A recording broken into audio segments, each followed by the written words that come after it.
thank you so much again for joining us here in Riga. It's a real pleasure talking to you and to you in person here. Actually, we wanted to cover a number of topics, but let's just start with why we all are here at the Riga conference. Because it's a very important conversation how to redefine or build something even new when it comes to security system in Europe, because it was greatly damaged by the Russian-Ukrainian war. Not only European security system, but also the system of international law was damaged. Now people are talking, think that they have to choose between two options, either to build something new or try to fix what we already have. What do you think the best approach is? Do we have to find out something new, some new fix? I think for the large majority of states in Europe and the whole Euro-Atlantic community, let's put it that way, the fact that Russia conducted its aggression against Ukraine is not the reason to change the rules. What we have to do altogether is to find a way how to bring Russia back to observing the rules it itself had signed up to. All right, so there is no need to find some kind of new genial solutions because actually it has been one country that's attacked another country. So that one aggressor state has to be brought back to the international law. But do you think it's possible to convince Russia to go back to general rules? I think the kind of three pillars of actions that we have altogether taken after Russian aggression still have to be maintained. First was to guarantee the security for the rest of European allies, not to create a situation where Russia can just conduct further aggressions. Second, deter Russia, meaning that impose certain costs for its action. And there you saw there have been political action, the international unity at the UN, at the Security Council, at other international organizations. There have been economic costs by the sanctions, by the EU, America, but also other states. And there have been purely other, individual actions by, certain people, by expressions of the attitudes, etc. and the civil society. So that has all kind of amounted to a pressure on Russia, together with the military deterrence, where clearly Russia has understood that this is not the way to proceed. So we have seen a number of, steps also from Russia, where it actually showed the readiness to kind of change its position. But whether it will lead back to kind of observation of the international law, UN Charter, OSCE, Helsinki Act, we will see. We will certainly keep pushing. The third line of action that has been there is support to Ukraine and the other states in the region, be it Georgia, Moldova, or others. Because Ukraine or any other state has a right to choose its future on its own. And there should be no country telling Ukraine whether it should do that or not, whether to bring down its government or not to bring down its government, and how to treat. All those things are fundamental, but at the same time, we were pursuing them. The different states in the region were pursuing them for some time already. But at the same time, a lot of conversations here today is there about whether we should kind of alter the strategy towards Russia. Because, I've heard that someone says that it's like dealing with really angry, frustrating grandpa. You're trying to tell them that he's wrong and, what he's doing is not right, but at the same time he pushes back and does it just to be in that position. Do you think that it demands from us changing, altering strategies, or even it demands from us being even firmer in this attitude? Obviously, we have changed strategy already because, what we see within the NATO, obviously there has been a total change of thinking in terms of, what kind of security, strategic security environment we are in. So, NATO is going throughout the full adaptation in terms of, taking into account the actions, the pattern of operations by Russia. But also, very clearly, we have to understand that we have to be rational as a Euro-Atlantic community. That, all right, yes, this is Russia. It has chosen certain way of actions.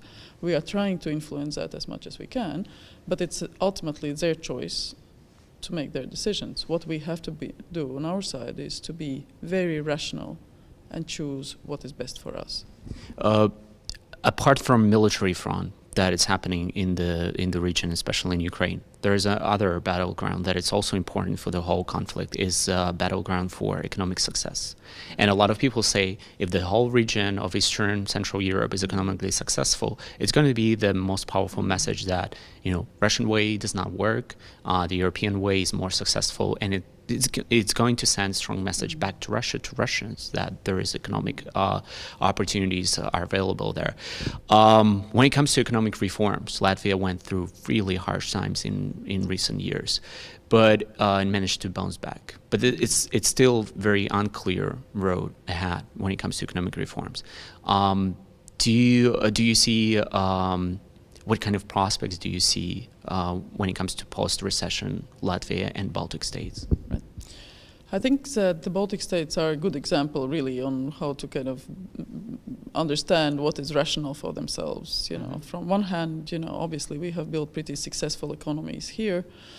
All the new startups that we have seen in the last 10, 20, 15 years, that are coming up, with young people creating their own micro enterprises, just doing services necessary for the rest of the world. It's all there. In the same time, we still want to maintain economic relationship with Russia, because obviously, it's a great advantage to have Russia in that respect next to us. Again, we have to maintain certain rationality, not to fall, for the easy kind of money, in terms of, as you heard, President Ilves was speaking about the corruption, about other possible downsides of etc. But obviously there is an advantage in terms of having relationship, commercial and trade relationship with Russia that we would like to maintain. Third, obviously, the modern economy is so digitalized that it doesn't really matter where you are. You can provide your services all over the world, if you are properly kind of switched in. Estonia has shown us that in recent years. Yeah, Latvia, Latvia has one of the fastest internet speeds globally, So actually, what we have is a whole generation of young people like yourselves, basically doing business from Latvia and selling, services, creating new programs, apps, whatever you want, all over the world. So, the role of the state is to create these preconditions, for the business to flourish. So yes, we paid for the price for, kind of illusions that there can be easy money without cost attached. Yeah. We paid for that, we are through that, and I think both on the traditional economy in terms of trade relations, etc., we are doing pretty fine, but also in terms of new economy, the kind of digital services. That's a priority. Also. Yeah, absolutely. Okay. My last question is going to be about another very important battle for civil rights equality in the region when it comes to especially LGBT or gender rights. And it's something that it's embedded into a geopolitical battle in the region. Russia uses it all the time to push this notion that, of gay Europa, that they will come back to our country, make all of our daughters and kids gay. But at the same time, there is different speed in different countries when it comes to LGBT equality. Ukraine does not very well. The violence against LGBT people got worse in the last year. At the same time, we see the biggest ever gay pride in Riga this year.